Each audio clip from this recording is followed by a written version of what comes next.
क्या आपने कभी सोचा है कि इतनी बड़ी आबादी और इतनी तेजी से बढ़ती अर्थव्यवस्था के बावजूद भारत में 90% लोग वित्तीय रूप से अनपढ़ क्यों हैं? इसका मतलब ये है कि हमारे देश के ज्यादातर लोग अपने पैसे को सही तरीके से मैनेज करना ही नहीं जानते। क्या आपको लगता है कि ये सिर्फ किसी किताब में लिखे आंकड़े हैं? बिल्कुल नहीं। ये हमारी जिंदगी और हमारे देश के विकास का असली आईना है। और जो बात सबसे ज्यादा डराने वाली है वो ये है कि शायद आप भी इन्हीं 90% में शामिल हो सकते हैं। तो आइए इस प्रॉब्लम को गहराई से समझते हैं।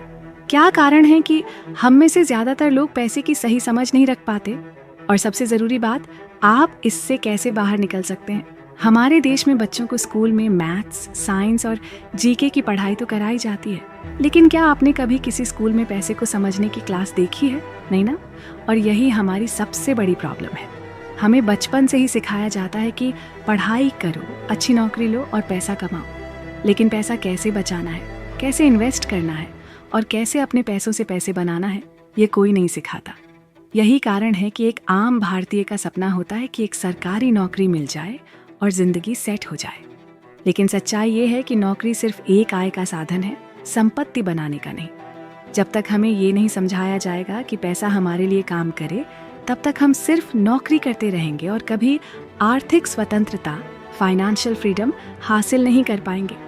क्या आपने कभी सुना है पैसा तो हाथ की गंदगी है, या पैसे वाले लोग घमंडी होते हैं? यही वो सोच है जो हमारे समाज में गहराई तक बैठी हुई है।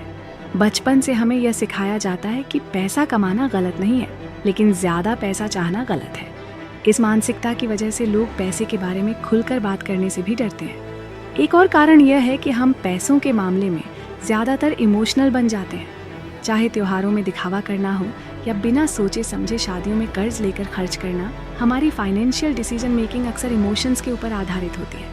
इसका नतीजा यह होता है कि हम पैसा कमाने के बजाय पैसा खोने वाले फैसले ज्यादा लेते हैं। अगर आपको लगता है कि यह सिर्फ परिवार की गलती है, तो यह पूरी तरह सच नहीं है। हमारे एजुकेशन सिस्टम में ही पैसे की समझ विकसित करने की कोई जगह नहीं है। स्कूलों में फाइनेंशियल लिटरेसी के बेसिक टॉपिक्स जैसे saving, investment and tax planning पर ध्यान ही नहीं दिया जाता।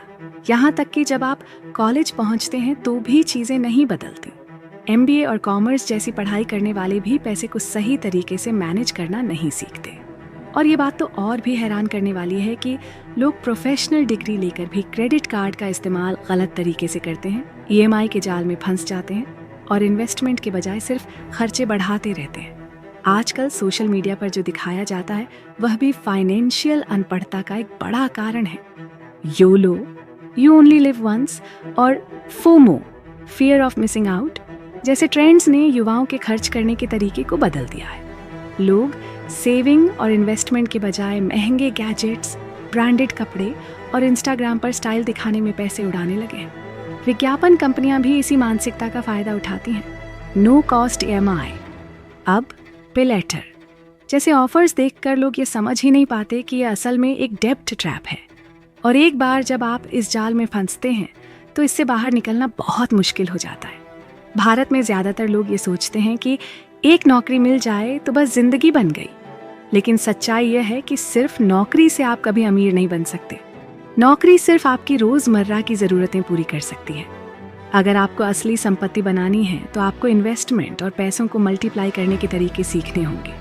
दुनिया के सबसे अमीर लोग जैसे कि वॉरेन बफे और एलन मस्क नौकरी पर निर्भर नहीं है। उनकी संपत्ति इन्वेस्टमेंट और बिजनेस से आती है।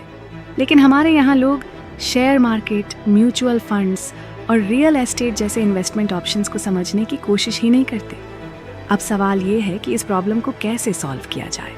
इसका पहला कदम है पढ़ाई और प्रैक्टिस। फाइनेंशियल नॉलेज बढ़ाइए।